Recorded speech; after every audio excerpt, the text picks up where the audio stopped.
Welcome to Networking RX, a podcast devoted to helping business professionals like you enhance your networking skills in order to become more proficient giving and receiving quality business referrals and improving the overall quality of your life and the lives of those around you.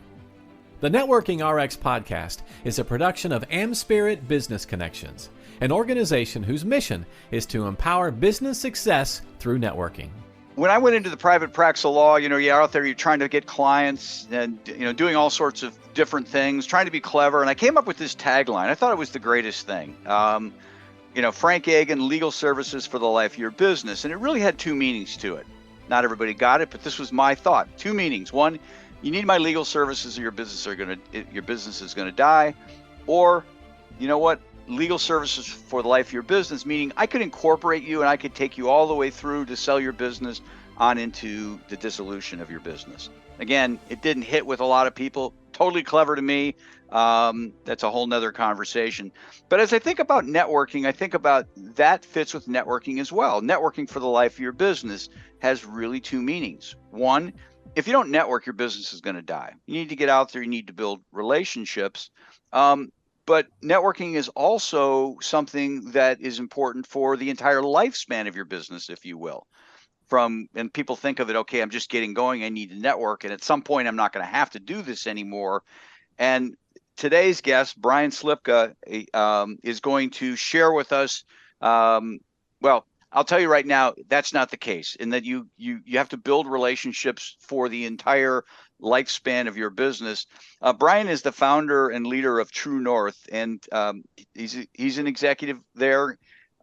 They've put together a fund, an equity fund, if you will, and they are acquiring companies. They have nearly 30 independently owned small businesses with revenues in excess of $250,000. And so he's got experience in building startups, buying existing businesses, selling and exiting businesses, angel investing, and lots of other things. Got a new book out, and we'll touch on that, I'm sure. Win Some, 5 Proven Life Strategies to Win in Relationships. And I think he's a perfect person for us to have a conversation. Somebody who's dealing on the higher end. We're talking millions and millions of dollars. And you would think somebody with millions and millions of dollars would have a whole different mindset as to what networking is. Brian, great to have you. Blow people's mind away. Yeah. Well, thanks, Frank. Good to be here. Well, as I listened to kind of the intro, it's a lot of companies. It's a lot of, $250 million revenue annual approaching. It depends on the year, right? A couple of years ago, we were well above it. Now we felt a little soft this year. So there's lesson there for a lot of entrepreneurs or listeners too, right? But I think the overarching theme around networking and relationship building is, it really comes down to, where your thoughts are, thought control. And so I just encourage the listener to, as we talk over the next few minutes, just surrender this notion of what my agenda is or what my intent is. I mean, like when you go to networking events or you go to meet people for a business purpose, you're there for a business purpose, right? So yes, there's an agenda, but I think you can agree, Frank, as you look at the most favorable relationships in your life that you've had that are non-family, especially that you've built over time. It's been through shared experiences. In other words, you build in a relationship through shared experiences.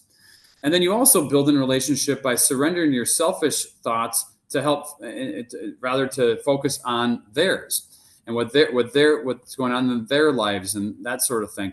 And so I think that notion of how am I going to build in a relationship through shared experiences and focusing on them is kind of a really good starting point for how you want to program your brain, as you embark on this journey of building relationships and networking. No, I think it's, again, it's you had said it before we hit record. It's counterintuitive.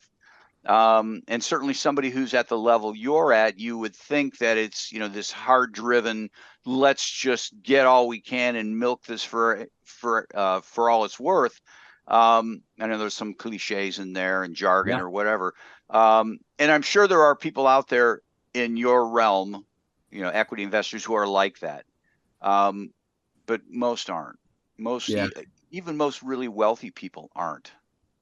Yeah, I mean, you think about the human condition. We all yearn to be in a relationship with others, right? So when you look at if you're pursuing a business, or maybe you're a franchise owner or a business owner of some sort, and you're trying to grow your business, and you're like, I got to get out there, and I got to meet people, and I got to pound the pavement, so to speak, right? Another analogy. The brutal reality is that is all true. Yeah. But think about kind of what the real pursuit is. One of my mentors as I was growing up encouraged me, hey, just go meet a lot of really cool people. And what they were trying to say is, Brian, quit worrying about trying to find people that are going to help you advance your business. Go find a lot of really cool people. And you know what? You'd be shocked at what the outcome of that is for your business, right? And so it's really that recalibration of what your pursuit is and what your true purpose is. Because like a lot of jobs, a lot of networking, a lot of growing of businesses is hard and it's painful, and you're limited by time. All of that we understand. But the brutal reality is where you find purpose and fulfillment is through building the deeper relationships. I got a great story about when my dad was dying of cancer. If you listen to some of the other podcasts I've been on, I tell the story in more detail. But my dad was dying of cancer. He passed away, and he challenged me. I was traveling 200 days a year, and he really challenged me. I was complaining while he was in hospice, and I think back to it, and I kind of I regret it. But on the other hand, it's like it was the best thing that ever happened to me. He interrupted me like mid-sentence. I was complaining about something at work, and he's like, Brian, what on earth, you gotta make up your mind. What on earth are you chasing? You're complaining about work. You're doing this, that, the other. You got to figure out what on earth are you chasing. And so that began for me the journey of what became the True North family of companies, where I wanted to pursue impact and influence and deeper personal relationships. So think about that. My purpose of True North isn't to grow it to billions of dollars. The purpose is to have impact and influence through deeply personal relationships. So think about that. That's my purpose. That's what we're pursuing every day. And when we know, when we have success in that, we know the rest will take care of itself. And we've grown beyond our wildest dreams, but it's because our pursuit was pure as far as what we're going. And as soon as I've slipped from that, where I've stumbled from the pursuit of impact, influence, and relationships, and I've been obsessed with growth, that's where I've stumbled. So I think that's a good example of what I'm talking about. Well, my question I was going to ask, and you've probably answered it, was that moment with your father, was that the turning point? Because I think we all, I went to law school, I got an MBA, and it's like, okay, got to pay my loans, got to, I got to go, Wall Street, got to go, I got to make $1 million by the time I'm 30, charge. And I think we all kind of get on that path because they kind of ingrain that into you in college. Maybe not to be a millionaire, but hey, you really need to work hard and do these things. At some point, you kind of take a deep breath and say, yeah, it's this thing I'm chasing. I want to be a partner in a big 6 accounting firm, Yeah. Why? Why do you want to be a partner? Yeah. To what end? Like, yeah. Like, why? Yeah. Why? Like, why? Do you realize that if you're a partner of a big 6, now it's what, the big 4 or whatever it is. Yeah. But you're on a treadmill. You're having to hustle all the time, indefinitely. I mean, for some people that may be very appropriate and they're really good at that. Others maybe not so much. And so it really is this thing where when my dad challenged me, yes, it was sort of a inflection point. In the weeks following, we bury him, we eulogize him. Thousands came to his funeral. Okay. And I say that because here's the guy challenging me, was a retired colonel in the U.S. Army, ran a small business after his military career, never paid himself much, was never chasing like that selfish ambition stuff, and was always really focused on others. And here he's challenging me on his deathbed when he's the one dying. I'm the one visiting him. And he's focused on me, right? And he's telling me, Brian, what are you chasing? And so you think about like these networking events. I mean, I remember when I was in my 20s and 30s, I'd go to like these networking events all around the country. Exhaustive, traveling. It's why my dad challenged me. Traveling and just meeting with all these people, and that was great. But what changed after that event with my dad and after his passing is I started to pursue deeper, fulfilling relationships. So it doesn't mean I didn't go to conferences, although I didn't go to as many. I got to admit that. It meant I focused on folks that I could build in a true relationship with, like where it survives the business reason, where it survives the pursuit of the day. So like, for example, one of my closest friends to this day, I ended up being in his wedding, and we were business partners, but through our shared experiences and building deeper relationships in the wake of my dad's passing, where I was more intentional about it, we have a lifelong relationship. And that's what I'm talking about. So I think a lot of folks who pursue networking, are doing it for all the wrong reasons. It's right in the temporal moment, but it's wrong for what they're trying to fulfill in their life. And I think the distinction is subtle but profound from a result standpoint. Well, and what I have found is once I surrendered to it, I was just happier. When I started out in private practice, I've got my own business, but I was newly married. My wife had a job. I'm going to be a world beater, and I'm going to build this practice, and going out to events and doing all the wrong things. And then when you realize, okay, here are the right things, it just feels better. And it's fun too.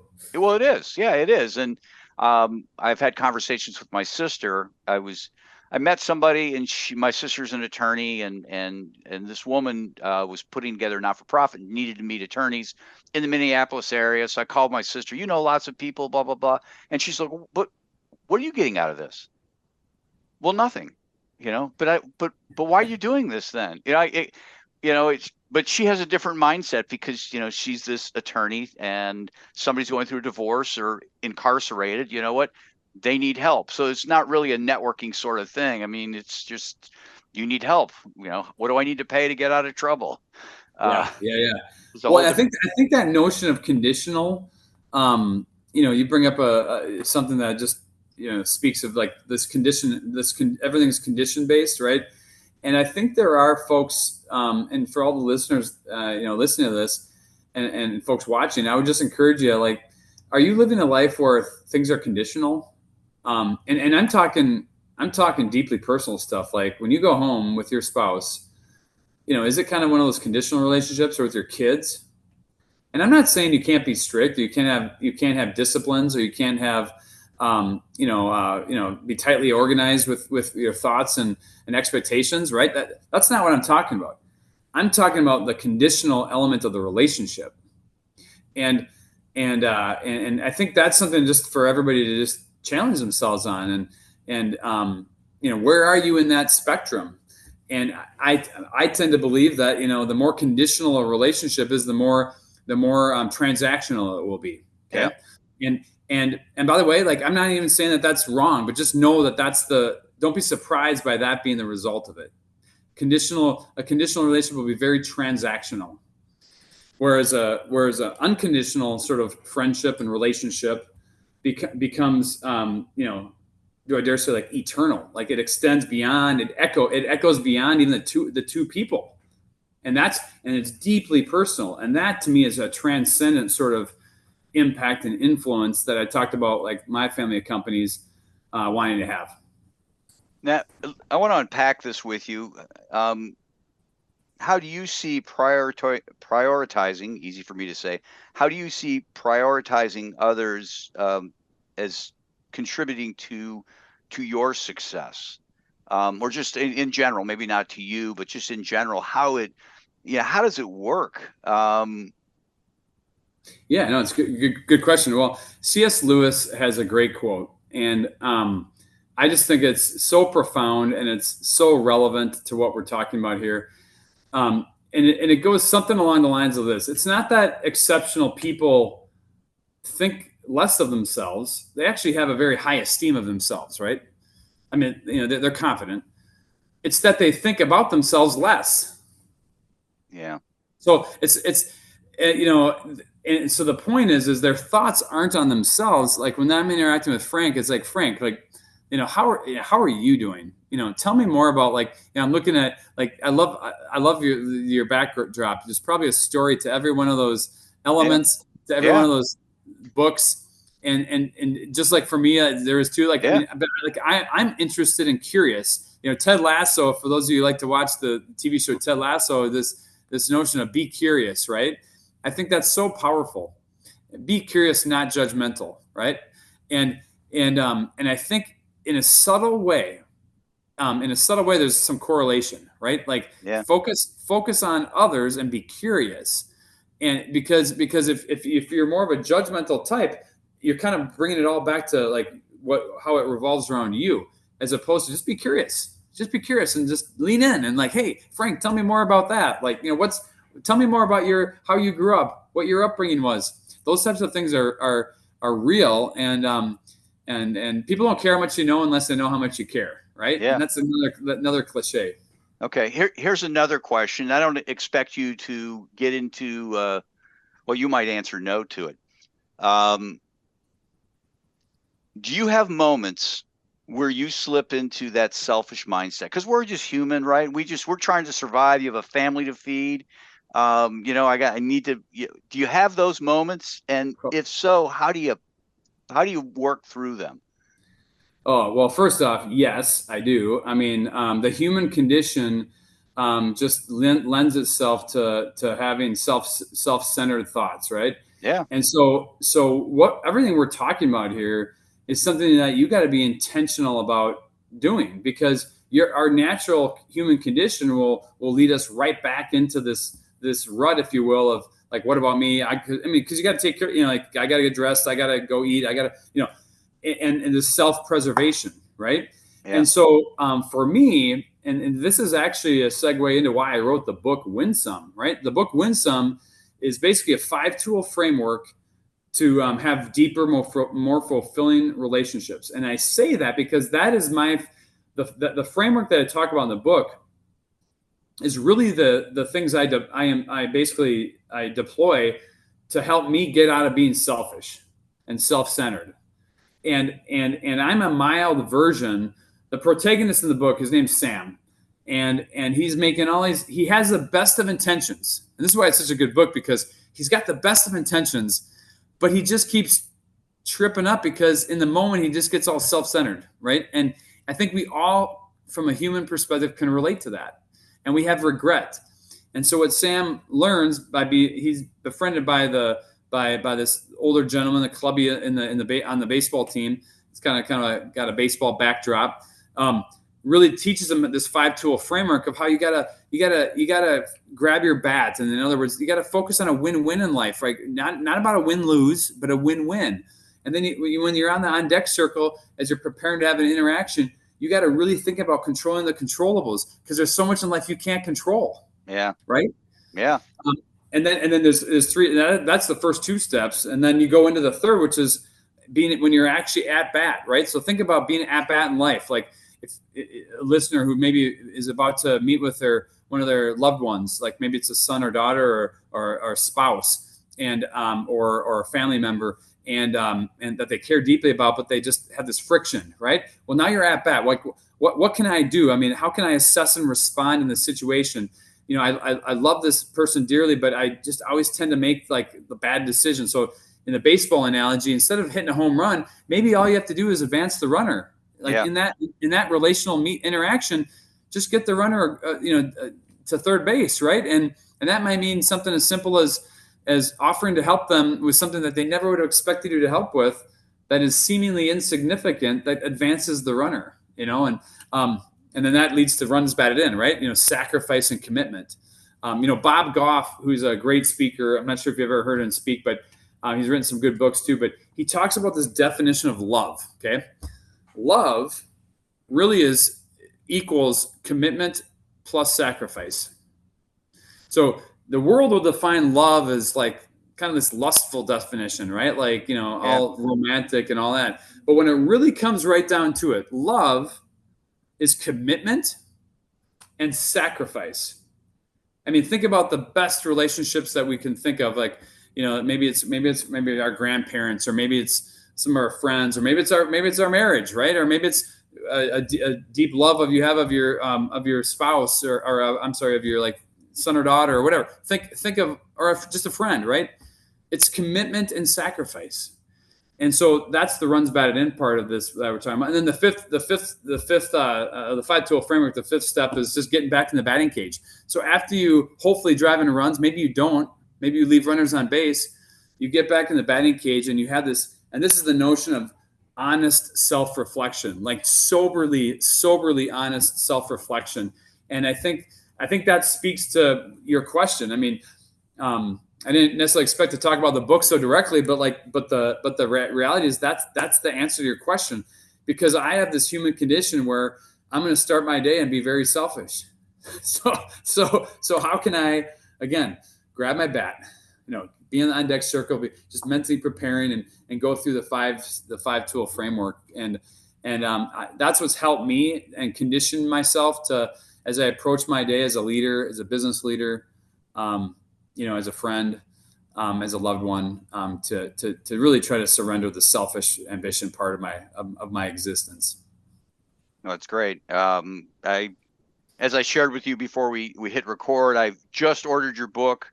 I'm going to order another copy. I know if I have a friend who is a huge baseball fan. As you were talking, it's like, who can I give a copy to? Who would just this would really resonate with them. And so it's a nice, easy read. It's a nice fable. It takes a couple hours to read. It's a story. It's light, but it's profound in its impact too. Yeah, no. Just shifting gears, you've talked about the book. People buy the book. I know he kind of reviewed it, but go get the book, read the book, have the book, build a bookshelf, give him 30 extra cents. I don't know how much ultimately makes it to you. But other things people could do to help you. You mentioned before we hit record, you do some keynote speaking, other things that people could be on the lookout for you. Well, yeah. Well, and in the spirit of surrender and selfish ambition, I mean, I think it's really, what can the True North way do for all the listeners there? I mean, out there, because the brutal reality, guys, is when we leave this world, we can have been the ultimate, the ultimate at a lot of things, right? That are earthly, and very worldly. But the things that's more everlasting and impactful, that as you watch folks get older and all that, they care about the relationships they have, and the deeply personal relationships and memories they create and shared experiences they have. And so when it comes to whether it's networking or any of that stuff, I just encourage you guys to all think about that. And certainly True North is here to help in any way possible, to help organizations or help people understand what that's all about through the example of how we run our companies and lead our businesses. Or through the book, like the book Winsome, or speaking or whatever. We're happy to help, but really what it comes down to is how can you surrender that selfish ambition to be more productive for everyone, right? And through that process, you win too, without question, and you win in a more deeper, sustainable way, and it becomes less transactional. So that's the thing I would leave with the listeners.